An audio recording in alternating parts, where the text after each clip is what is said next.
Stay with us as we uncover the heartbreaking story of Journey Coward, a child who suffered unimaginable abuse and a tragic death. Discover the shocking details that led to this devastating loss and how it could have been prevented. Journey Coward was born on January 10, 2013, to Brandy Boyd and Blake Coward. Authorities first encountered the family when Blake was reported missing after he stopped taking his seizure medication, which was essential for a brain injury. Brandy, Blake's live-in girlfriend, informed the authorities that he suffered from short-term memory loss, confusion, and seizures, and expressed concern that he might be using drugs. Tragically, in April 2013, more than a month after he was reported missing, Blake was found dead by a fisherman in a river just 15 yards from his home. In August 2013, Brandy began dating Austin Payne, and they soon moved into an apartment together with Journey. Several witnesses observed bruises on Journey in the months leading up to her death. Four witnesses noted a bruise on her forehead in late 2013, which Brandy explained as Journey hitting her head on the crib railing. A babysitter testified seeing a handprint-shaped bruise on Journey's left cheek in November 2013. Another friend observed a bruise on Journey's ear, which Brandy attributed to a fall between a coffee table and the wall. The friend suggested taking Journey to urgent care, but Brandy insisted it was unnecessary. A neighbor testified that shortly before Journey's death, he saw her with bruises on her neck, face, and arms. On January 13, 2014, a week before Journey's death, Brandy asked Melody Hunt, Blake's mother, to watch Journey, who was ill at the time. Hunt noticed bruises on Journey's back and took photos to document them, expressing fear because she did not know the cause.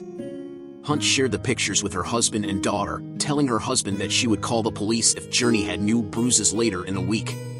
Brandy's mother and stepfather also testified about Journey's condition, noting a bruised and swollen ear on January 17, which Brandy said was from a fall. Hunt texted Brandy to confirm Journey's birthday party for the next day, January 18. However, Brandy, Austin, and Journey did not show up, with Brandy later claiming they were at the doctor's office because Journey was sick with croup, a disease causing swelling in the airways and breathing difficulties.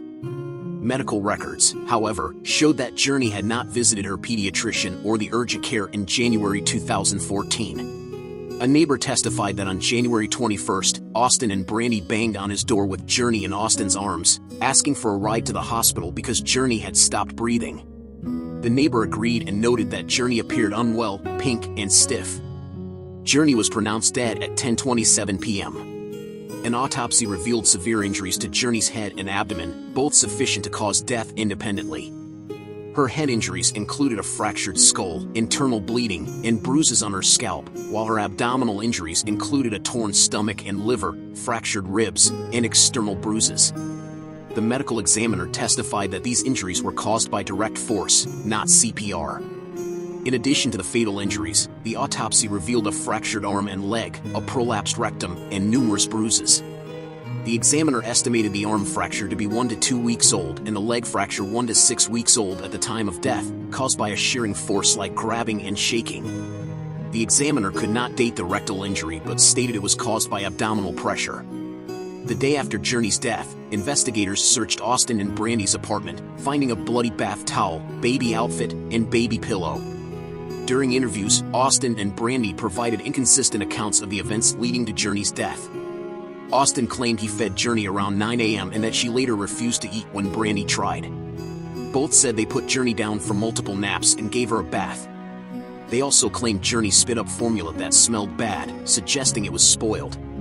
Both stated that they put Journey to sleep in her crib, later moving her to Austin's bed when she appeared to breathe rapidly.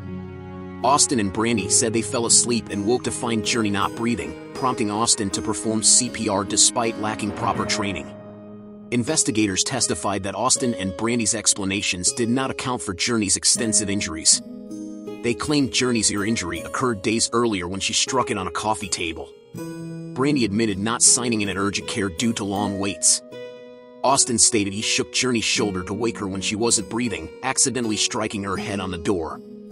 During the trial, the jury was authorized to conclude that Austin and Brandy were responsible for Journey's injuries.